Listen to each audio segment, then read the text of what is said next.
그러니까 이 아프리카처럼 뭘 먹지를 못하는 나라도 아니고, 무슨 학교가 없어가지고 우리나라에서 가서 뭐 학교도 지어주고 뭐 우물도 만들고 이런 것도 전혀 아닌 그런 사회에서 어떻게 아이들이 저렇게 자살을 많이 하는 거야? 이게 진짜 뭐 아시다시피 세계 제1위 아닙니까? 이것이 무엇보다도 한국 사회가 아주 반인간적인 사회라고 하는 것을 새로운 방식으로 나타내요. 뭐 물가구나 이런 거 옛날부터 있었지만 우리나라 역사에 아마 조선시대 때도 아이들 자살하는 거 없었을 거라고. 무슨 병이 걸려서 죽어야 되는 그런 사회가 아니고. 이런 것이 우리 삶의 현실인데, 그럼 이런 삶의 현실, 극단적인 모순이 표출되는 사회라고 하는 것은 우리가 잘 아는 자본주의 모순에서 온 거고, 뭐, 그 국민으로 본다는 이런 뭐 신자유주의 모순으로 이제 극단적으로 표출되는 건데, 이런 모순들을 극복하기 위한 운동으로서 또 한국에서 변형운동, 또 조금 그 약화된 표현으로 사회운동이라고 하는 게 어떤가. 누구도 잘 알다시피 민주노총이라는 뭐 사회운동에 있어서 중심적인 역할을 할 수밖에 없는 노동자들의 전국적 이런 뭐 중앙센터, 컨트롤센터 자체가 지금 거의 무기력 상태에 빠져 있고, 그리고 사실은 투쟁이라기보다는 절규죠. 고공에 올라가는 이건 사실 웃겨하다는 건 투쟁이 아니죠. 우리가 인간적으로 진짜 안 됐고 우리 스스로 성찰한 계기가 됨에도 불구하고 이건 투쟁이 아니란 말이에요. 절규지, 절규. 그래서 이런 답답한 상황이 있는 한편 87년도 이래로 이른바 이제 합법 공간에 진출해서 개혁을 통한 그런 길로 좀 모색해야 된다. 사회가 분화되는 가운데. 근데 그 진보, 이른바 진보정당 운동의 현 주소는 어떻습니까? 뭐 질이 별로 그 자체죠. 그래서 그럼 왜 이렇게 되었는가 하는 것을 이제 좀 차근차근하게 큰 대목을 이제 짚어볼 필요가 있다. 그래서 그 대목을 짚어본다면 이것이 뭐 우리 동지들이 잘 알고 계신 것처럼 한국의 노동자 개혁이 과연 자기네들의 노예적 삶을 해소할 수 있고 나아가서 다른 계급의 삶 자체도 인간다운 삶이 될 수 있도록 할 수 있는 사상. 그래서 막스주의를 제대로 이해를 하고 있는가. 제대로 이해하고 있다고 볼 수가 없죠. 그래서 이런 점이 있고, 뭐 또 뭐 개인주의 문제도 있고, 뭐 소비주의 문제도 있고, 또 이런 것과 결부된 우리의 어떤 사회나 전통이라고 하는 것이 있는데, 그 전통 문화, 그 중에서도 어떤 사회적 규범이 과연 올바른 전통적 사회적 규범이 개성이 됨과 동시에 자본주의 체제라는 상황에서 어떤 새로운 요소들을 받아들여서 신축성 있게 사회 공동체의 꿈을 이끌어 나갈 수 있는 것을 정서적 유대한 어떤 사상적인 방향성을 제시할 수 있는 그런 사회적 규범이 있냐. 이것도 사실 없다고 할 수 있는 거죠. 그래서 이런 측면에서 교육이라고 하는 것이 굉장히 중요하다. 그래서 이게 벌써 뭐 한 20년 전 일이지만, 네, 요 얘기 뭐 길을 질까봐 그 얘기 빼놓고 말씀드리자면, 최근에 이제, 뭐 실명을 거론해도 될 것 같습니다. 그 전 투쟁 이제 우리 최 선배님 뭐 몇 번 가자 했는데 제가 사정상 가지 못하다가 요 근래 이제 한 3번 정도 갔었어요. 지난 연초에 이제 가는데 그때 뭐 원동대, 유동대 다 같이 있었는데 마침 이제 그 강사가 이제 강의하고 나서 이제 뒤풀이 잠깐 하고 있는데 그 이가경 씨가 왔더라고요. 그래서 이제 그때 이제 한참 선거 좀 문제가 생기고 뭐 그런 잠정 보류 상태에 있을 때인데 좀 얘기하다가 제가 이제 그 교육이 중요하다는 얘기를 했어요. 그러니까 그 사람 한다는 말이 뭐 노동자들이 몰라서 안 합니까? 이 말을 하는 거예요. 그래서 이 사람 교육에 대해서 뭔가 생각이 깊지를 않구나. 얘기를 하려고 하는데 무슨 다른 친구가 갑자기 끼다 거기에 대해서 이 사람이 뭐 좀 설명하기다 시간이 다 됐지 좀 가야 되겠지 사실 시간이 좀 되겠는데 왜 사실 말을 못했어요. 그게 뭐냐면 교육이라고 하는 것은 뭐 우리처럼 개념운동을 지향하든 안 하든 간에 기본적인 어떤 지식을 막 받는 차원이 있죠. 근데 사실은 교육은 우리는 물론이거든요. 교육이라고 하는 것의 가장 큰 뜻은 자기 성찰하는 계기거든요. 그러니까 어떤 문제를 두고 자기가 동의하는 사람의 강의를 들으면 그 강의를 통해서 역시 내 생각이 옳고 여전히 이 생각 정당하구나 하는 걸 재확인하면서 그런데 나 잘하고 있는가 이런 성찰하는 거고 내하고 좀 견해가 다르지만 저런 것도 더 볼 수 있고 그럼 저 사람이 말하는 강의의 핵심 개념을 그럼 내가 가지고 있는 사상 체계에서 볼 때 어디에 위치시킬 수 있고 그럴 경우에 내 사상적인 내용은 어떻게 좀 더 정밀해지고 또 내 행동이 좀 더 과학적 또는 인간적으로 될 수 있겠는가 이런 성찰하는 게 사실은 궁극적인 목표죠. 거꾸로 생각한다면 우리가 대표적으로 뭐 변증법적인 사고방식 또는 뭐 남녀 평등 비롯해서 그렇죠. 평등, 자유 이런 것을 수락하면 아마 대강 그래도 좀 쓸 겁니다. 근데 사실 그럼 생활에 있어서 그럼 진짜 철저하게 하느냐? 철저히 못하는 경우도 있거든요. 그런 것을 우리 교육을 통해서 점검을 하는 거예요. 하고 당연히 새로운 지식을 받아들이니까 동시에 새로운 사상, 새로운 개념들을 받아들여서 사회 폭이 깊어지고 넓어지는 거예요.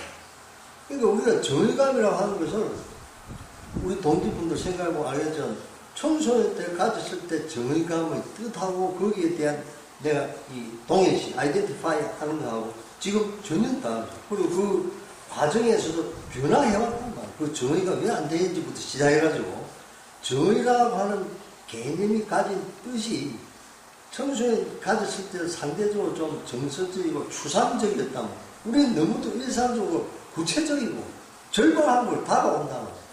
이런 것을 우리는 교육에서 맞아 배우는 거예요. 그 어떤 중심 개념의 그 세밀함, 정밀함, 그리고 절실함.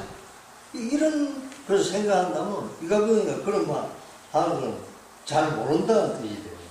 그러니까 다른 식으로 말하자면 문제는 제가 아주 가까운 후배도 한번 만나서 얘기했던 이가병하고 똑같은 말 하는 게 형님 그거 몰라서 안 합니까? 안 해서 문제. 왜 안 하나? 절실해지면 하게 돼 있어요. 절실해지면. 그 가장 단점이 얘가 뭔가 정태일 여사가 그런 사람. 절실하니까 뭐 지가 적당히 좀 그거 해도 우리가 알다시피 그 사람 그 당시 그 임금 조건이지 그 사람 기술자로서 스킬드 워커로서 그런 거 보면 자기가 얼마나 타협했는데 뭐 독립할 수 있는데도 안 했잖아요. 알다시피 내가 대학생 친구였어 어저께 세상은 그거거든요. 그래서 이런 측면에서 교육을 우리가 본다면 지금 상황이야말로 교육이 사실은 진짜 절박하고 중요한 거예요. 그리고 교육의 개념 자체가 굉장히 협소한 걸 깨보셔야 돼요. 그리고 이제 두 번째는 뭐 이가면서 뭐 비난하는 뜻은 아니고 또 얘기하다 보니까 맞아 막시즘 그만큼 잘 모르니까 대안이 뭐냐는 투로 또 얘기를 하는 거예요. 글적으로 대안이라고 하는 것은 마르크스주의적인 어떤 눈으로 볼 수 있는 것으로 구체적인 실천을 해가면서 구체적인 대안이 나온 거예요. 다른 사상은 안 그러세요. 사실 자유주의인지 뭐 삼인주의 그거 다 구체적인 운동을 하면서 뭔가 대안도 나오고 정치적 승리를 거두고 하면서 현실화되니까 구체성을 띠게 되는 거예요. 마르크시즘은 상대적 한국 사회 같은 경우에 결정적으로 한국 전쟁이라고 하는 건 사실은 우리 동지들도 다 그랬잖아요. 우리 주사파가 아님에도 불구하고 사실 한국 전쟁은 결국 해방 전쟁이었죠. 그걸 피할 수 있어서 또 어쩐지 뭐 여하튼 벌어졌고 그 동기라고 하는 건 민족 해방과 개혁 해방의 의미를 가진 건데 미제가 하여튼 개입해가지고 뭐 실패한 거 아닙니까? 그런 것인데 그 이후로 사실은 개혁 투쟁이라고 하는 게 상당히 아시다시피 거의 죽은 상태로 있다가 자본주의 체제가 뿌리를 내는 자연히 자생적으로 농자개혁도 형성되고 특히 인테리 중에 자생적 막스주의자도 생기고 이런 우리 역사가 있다고 하죠. 그래서 이런 측면에서 우리 삶의 조건 그리고 그간의 민주노총 투쟁이라고 하는 것이 사실 질이 멸렬이 된 상황에서 새롭게 이제 출발해야 되는데 제가 볼 때는 이 조직을 하기 위해서도 그렇고 교육을 통해서 조직을 하고 이제 투쟁을 하고 하는 이런 과정들이 상당히 좀 길어지겠다는 생각이 듭니다. 그러니까 이 우리 경영운동에 있어서 사실은 상대적으로 이른바 PD 쪽에서 거의 손 놓고 있었던 게 사실 북한과의 관계 문제라고 해요. 그러니까 통일 문제인데 이 통일 문제라고 하는 것이 중국이 등소편 개혁하기 이전에 있어서의 남북 관계하고 등소편 개혁 이후에 중국 사회가 자본주의에 치달리고 이 상황에 있어서의 남북 관계 굉장히 질이 달라진 거예요. 질이. 그래서 더 어렵고 보다 정밀한 이론적인 검토들이 필요하고 그걸 교육시킬 필요가 있는 거죠. 그래서 이런 생각에서 우리 전국 좌파연대에서 우선 또 코민 영상 그리고 이제 우리 조월 동지의 공간을 최대한 활용하면서 어제 김 교수님도 말씀하셨죠. 다 공감하듯이 이런 심각한 상황을 우리가 넘어서야 된다고 하는 동지들, 우선 우리 주변에 있는 사람들부터 규합해 나가면서 좀 착실하게 해야 되지 않나. 그런 가운데 당연히 어저께 운동지가 그랬던가, 지방자치, 인천의 지방자치 관련해서 또 우리 세력을 뿌리대는 게 필요할 거고. 그래서 우리 말크스주의 사상을 견지를 하면서 변화된 상황에 어제 선생님이 또 정확하게 또 새삼 말씀하셨다시피 구체적인 문제를 어떻게 우리가 막스의 사상의 눈으로 좀 깊이 보고 헤쳐나갈 수 있는 가능성의 단초들 이런 걸 찾을 겁니다. 이런 작업을 작더라도 진짜 규모가 출발하는 게 굉장히 중요하다. 그래서 이런 우리 아마도 가진 생각을 확인을 좀 합시다 하는 뜻이었습니다. 그래서 이 부분은 이 정도로 하고요. 이제 두 번째로 아인슈타인이 1949년도면은 이제 아시다시피 중국에서 10월 1일날 이제 모택적 주식 좌우 강제에서 중화인민공화국 선포하던 날 아닙니까? 그러니까 한국 같으면 사실 이제 4.3 항쟁이 일어난 그 시점으로 시달을 가고 있고 그 다음에 전쟁 터진 이런 상황이었고 유럽 같으면 47년도에 대를 봉쇄하면서 냉전이 본격화되고 전 세계적으로 확산되는 이런 시점이었고 이런 시점에 이제 미국 나름대로 이제 당의 사회주의 운동의 역사가 있죠. 그러니까 여러분 알다시피 메이데이 사건도 사회 미국에서 터졌던 거고. 그래서 요 49년도에 미국에 이제 선생님 잘 아시는 폴 스위지라는 유명한 경제학자. 이 사람은 자기 부친이 또 은행장이었죠. 상당히 유리한 환경은 있었지만, 사실 유리한 환경 가진 앞도 다시는 전부 반동이가 그런데, 이분은 아주 농자 기업 입장에서는 아주 특이한 겁니다. 여하튼 폴 스위지하고 레오 휴버만하고, 두 분 다 작곡을 했죠. 휴버만이 먼저 작곡하고, 스위지가 작곡하고 이랬는데, 이 두 분이 이제 만든 월간지인데 먼슬리 리뷰라고 하는 거죠. 그렇죠. 우리말을 보지 않아 월간 평론 이런 정도 되는 건데 이 창간호에 이제 아인슈타인에게 청탁을 해서 실을 그린 와의 소설 왜 사주는가 이 글이거든요. 그래서 이건 제가 다 할 필요는 없을 것 같고 그 시간이 날 때 우리 동기들께서 진보내에서 제가 제일은 치면은 이 번역한 게 올라가거든요. 요거는 사실은 우리 김현우 교수님하고 오세철 교수하고 유추학 교수하고 강냉이 교수 이런 분들하고 예전에 민중회의라는 단체에 만들었을 때 우리가 한 달에 2번 정도 조그만 잡지를 냈어. 그래도 상당히 호평이 있었어요. 제일 잘할 때는 한호나 한 1000부 정도 공단이라고 이랬습니다. 거기에 이제 제가 번역을 했어요. 제가 알기로는 제가 번역하기 전에 해방 이후에 60년대가 누가 했더라고요. 근데 그 뒤에 이제 완전히 잊혀져 오다가 제가 아마 두 번째 한 게 아닌가 싶은데, 여하튼 간단하게 이제 내용 말씀드리면, 아인슈타인 우선 요걸 좀 읽어보시면 되고, 아인슈타인이라는 사람은 가령 한국 사회 같은 경우에 이제 인간의 지적 능력과 관련해서 이 사람들이 잘못 알고 있는 게 있어요. 뭐냐면, 이 기능 테스트를 해서 나온 수치화된 이거 가지고 이제 사람의 능력을 이제 판단을 많이 한다고. 근데 사실 저는 절대로 이 지능이나 창조성 문제에 관심이 많아서 사실 책도 보고 이러는데, 거의 일종의 공리 중에 하나가 뭐냐면, 옛날에도 지금도 지능 테스트 하는 게 사실은 인간이 가지고 있는 많은 능력의 일부밖에 수치화 못한다는 거예요. 그러니까 나아가서는 그 능력을 과연 수치화하는 이게 얼마나 과학적이냐 하는 질문까지 나오고, 후자는 그렇다더라도 그럼 일부밖에 못한다고 하는 그럼 일부나마 측정하는 능력이 뭐냐? 언어 분석 능력이에요. 언어 능력과 분석적 능력.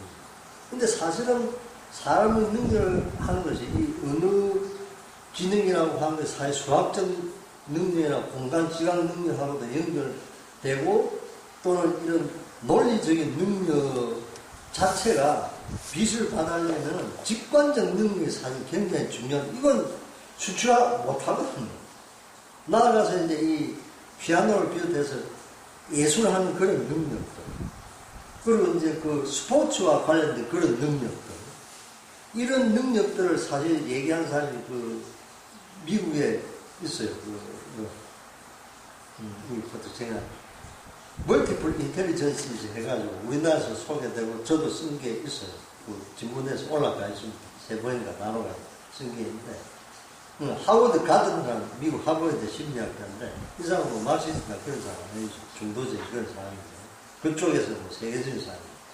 이 사람이 만약 기능을 9개인가로 나눠요. 그래서 지금 말씀드린 그런 것하고, 그리고 아주 중요한 것이, 지금 우리 동지 여러분들하고 모여서 이렇게 얘기하고 있는데, 이런 인간관계를 말하자면 잘 이끌어 나가는 능력, 이거 어떻게 보면 리더십의 문제죠. 이것을 이제 기능으로 분류를 하더라고요. 그리고 이제 조금 그거하고 관계되면서 다른 게 뭐냐면 자기 성찰 능력. 그러니까 명상이라든지 하면서 자기 성찰, 자기 감정을 컨트롤한다, 이런 거죠. 사실 이게 잘 안 되면 사실은 인간관계를 잘 이끌어나가는 리더십이 제대로 될 리가 없죠. 독재 체제가 아닌 한에 있어서. 그래서 이런 식으로 능력을 가르는데, 이 얘기 굳이 말씀드린 것은, 우리나라 사람들 압도적 다수가 아인슈타인, 천지과학자, 거의 모르는 사람 없죠. 근데 이 사람은, 아인슈타인 이분은 물리학에 있어서 대략 여러분 들어보셨겠지만, 20세기에는 현대 물리학이라고 하는 것이 상대성 이론, 이것도 특수 이론, 일반 상대성 이론 이렇게 나누는데, 그 상대성 이론과 양자 역학, 이 두 가지가 이제 20세기, 지금도 계속되죠.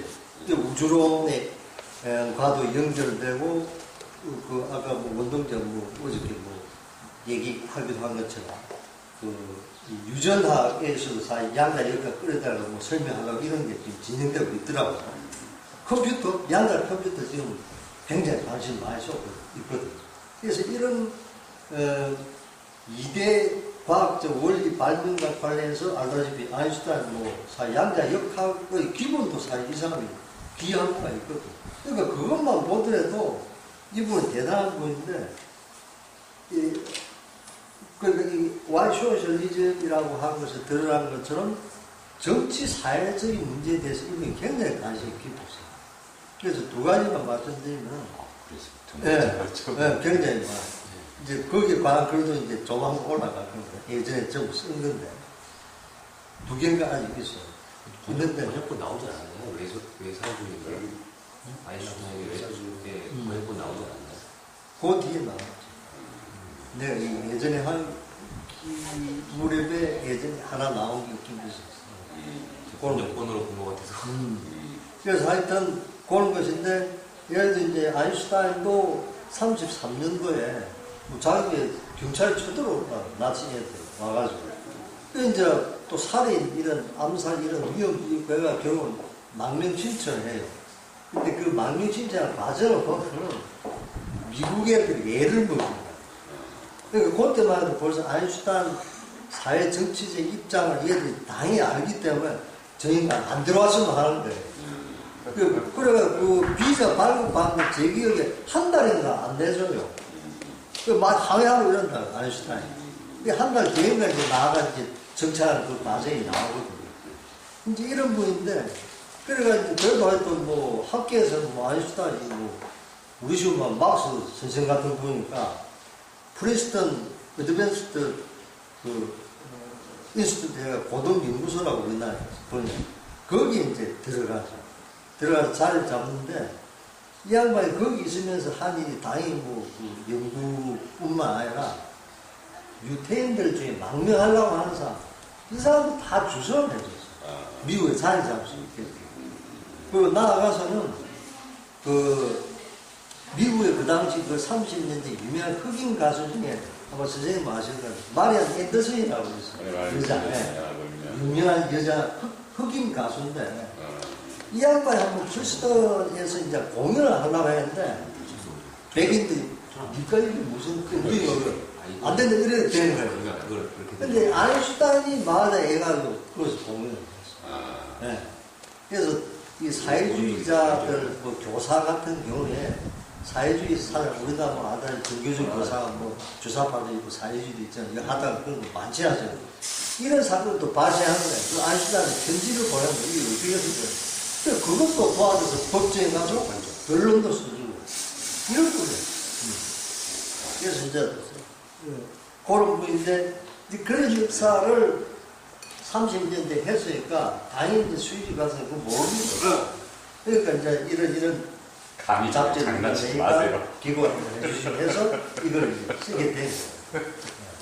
근데 와이 소셜리즘인데 왜 사회주의냐 하는데 어떤 점을 이야기하는 크게 보면 결국은 이제 두 가지로 이제 볼 수 있는데, 한 가지는 자본주의체가 이 양반 딱 표현하죠. 이불 시스템이다. 악을 체제라고 표현을 써요. 부시가 이불 시스템 표현을 쓰거든요. 그래서 이제 그걸 이제 그 잉여 착취 이런 표현을 쓰거든요. 그래서 자본주의 체제의 기본적 이해가 양반 있어요. 그래서 이제 하고, 그 이제 역시 이제 강의가 30분이 넘어가니까 학생들이 여기 3만원을 기대하고 있습니다. 요거만 하고 그 후반부에는 이제 이걸 넘어서려면은 결국은 교육이 중요하다는 얘기예요. 그 이야기 결국. 네, 이게 큰 내용이에요. 그래서 그 마무리 짓자면, 저는 제대로 그럼 아인슈타인이 그 레닌주의까지는 아닙니다. 이 양반 사회주의 어느 정도까지는 제가 좀 알아봤어요. 알아보니까 그 몇 년 전에 프린스턴이가 그 마사지 미국의 명문 대학교 아닙니까? 물리학뿐만 아니라 신학도 굉장하거든요. 근데 이 학교에서 그 이스라엘의 유명한 우리처럼 서울대 같은 히브리대가 있는데, 히브리대하고 협조를 맺어가지고 아인슈타인의 모든 제작을, 그러니까 클래티드 웍스를 계속 발간을 하고 있어요. 이스라엘대하고 프린스턴하고 몇 개에서. 프린스턴에서 몇 년 뒤에 나온 건 제가 수입해서 본문 중에 하나가 제목이 아인슈타인 온 팔러틱스라고. 그러니까 정치에 관한 아인슈타인 생각 뭐 이런 건데 굉장히 재미있어요. 그 중에 이제 역시 아인슈타인 참 대단한 사람이라 세상 느끼는 게, 이분은 일단 제가 볼 때 뭐 레니니스트는 아니에요. 그런데 제가 주목하고 우리 동기들도 알았으면 하는 게, 이분은 그 아인슈타인은 그 레닌 5주기인가 10주기인가 이건 조금 기억이 불확실합니다. 5주기인가 10주기 됐을 때 레닌 추도사를 썼어요. 네, 추도사를 썼어요. 그러면서 레닌에 대해서 어떤 말을 하냐면, 인류의 공영을 위해서 자기 원생에 헌신한 부이라는 표현을 쓰고 있어요. 그냥 그 표현을 쓰고 있다. 아, 그래서 제가 볼 때 레니스는 아니지만은 레니에 대해서 올바르게 이해를 하고 있는 거예요. 그래서 이 아인슈타인은 진짜 이 물리학자 중에 사회과학자, 사회주의자 많았거든요. 근데 그 중에서도 제가 알고는 이런 분은 참 드물죠. 아주 드물죠.